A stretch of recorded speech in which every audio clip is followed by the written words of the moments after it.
Comments? Thank you. First of all, let me thank Advocata for organizing this very important seminar, and also I was delighted to host it when Murtaza told me that Grant Spencer is coming to share his experiences, and also I'll thank Your Excellency Michael Appleton for supporting and arranging this seminar. I think this, in terms of what was discussed and presented by former Deputy Governor Grant, I think is quite basically enlightening the way that obviously at the Reserve Bank of New Zealand is based in our process. We have studied a lot as a pioneer central bank which implemented central inflation targeting regime, and in our reforms for last as central bank for last 30 years, myself and our staff,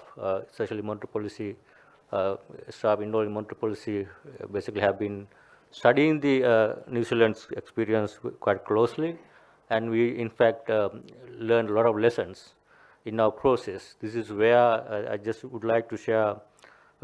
Sri Lanka experience a little bit, just to give you an idea. In fact, we were basically moving towards what we call inflation targeting regime for monetary policy implementation since, I think, as far back as 2008-9, where we had a very high inflation episode, about 28% in 2008, and since then what we have been doing, trying to implement and implement the key features of inflation targeting regime in our monetary policy framework. But what happened, basically, we were seeing a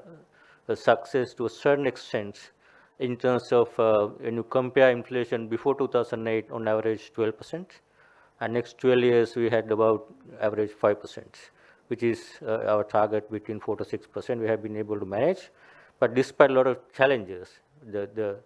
what we failed, basically, although we were basically practicing and using key features of inflation targeting regime under the interest rate targeting under flexible exchange rate regime, but still we were not able to formalize the inflation targeting regime in our central banking law, which basically was drafted back in 2019. It's about to be passed in the Parliament. This bill had key features of what you just explained here in terms of central bank independence, the accountability, and all key features were basically. I can remember when Grant was explaining the process, I think we clearly recognize, and not only that feature, but also the latest development in inflation targeting regime, which we call flexible inflation targeting regime, sometime later adopted by some other central banks recently, especially with frontier markets central banks that we have studied. So I think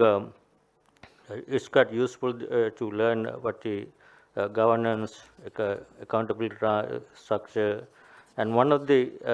as I said, what we were not able to implement is to get it formally approved, the central banking bill, and also one of the challenges what we did not have, because we did not pass a bill,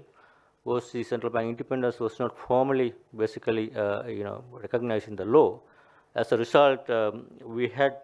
on the one hand, my question again, I like your views on at the time the Central Bank of New Zealand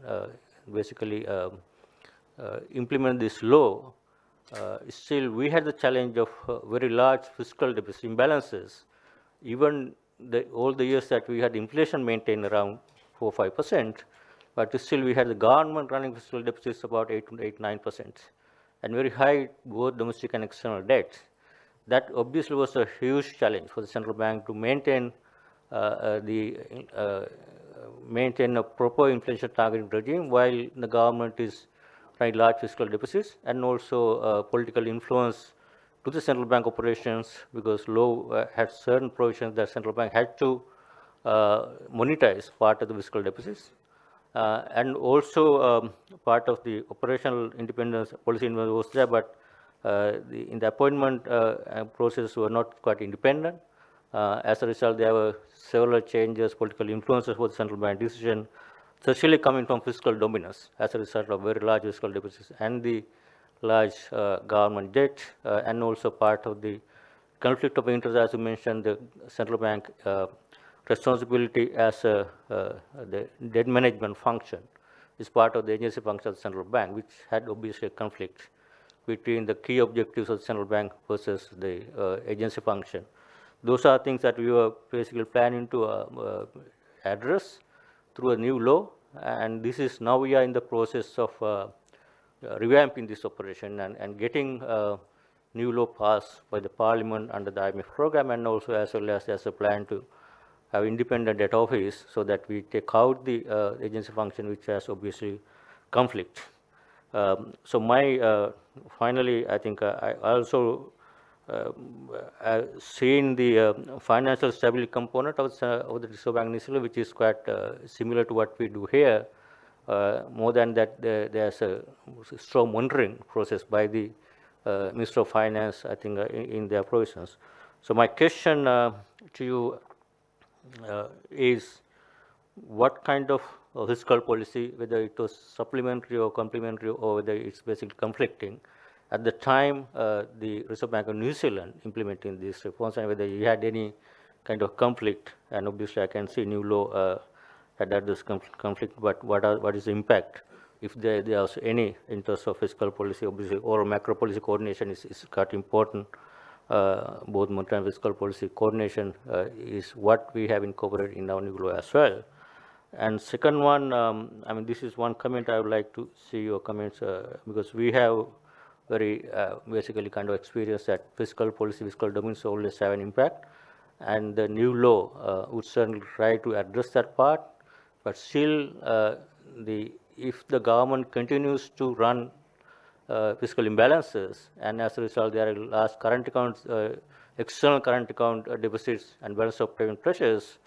and then how would the central bank operational and policy independence